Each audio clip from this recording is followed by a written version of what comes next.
Silaturahmi bersama Banteng Muda Indonesia atau BMI yang menjadi underbone dari Partai Demokrasi Indonesia atau PDI memberikan inovasi-inovasi pada anggotanya dalam hal wirausaha agar bisa berdaya saing dengan para UMKM yang ada di Kabupaten Bandung dan bisa memberikan solusi untuk masa depan khususnya bagi anggota BMI itu sendiri. Bertempat di kawasan wisata Pinus Mega Tutupan, Kecamatan Arjasari, Kabupaten Bandung. Untuk menghasilkan suatu nilai ekonomis yang menguntungkan ternyata merugi. Kenapa merugi? Karena menjualnya kemana, ya kan? Terus cara merawatnya kita nggak dikasih tahu, nggak ada ilmunya mau ditransfer oleh mafia-mafia perjangkitan ini yang sebenarnya luar biasa. Permintaan konsumsinya hampir sama dengan di bawah.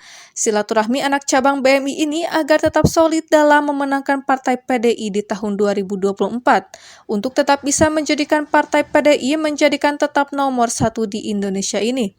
Maka BMI memberikan solusi usaha merakyat yaitu beternak jangkrik salah satunya. Maka berharap PAC BMI akan membantu masyarakat yang berminat untuk usaha. Kita ini kalau bahasa kasarnya boga lalakon, PDI itu boga lalakon ini. Nah, yang jelas-jelas harus pro rakyatnya gitu kan.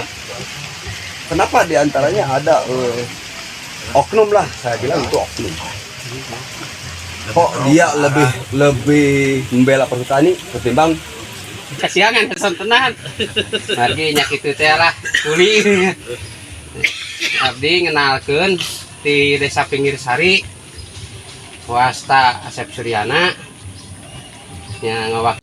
Dan menurut Ketua PAC Kertasari mengatakan, kami pengurus BMI Kecamatan Arjasari mengedukasi saya partai dengan partai yang mana Banteng Muda Indonesia ini untuk mencapai kejayaan PDI Perjuangan di Kecamatan Arjasari. PAC Kecamatan Arjasari ya ini reng-rengannya semua udah yang struktur organisasinya udah terbentuk semua. Alhamdulillah pengurus PAC BMI Kecamatan Arjasari sudah akan langkah kedepannya adalah supaya BMI yang ada di Kecamatan Arjasari itu bisa bersinergi baik dengan pemerintahan desa, kecamatan, ataupun dengan tingkat kabupaten. Dari Arjasari, Kabupaten Bandung, Hendy Supradi, Hadas TV melaporkan.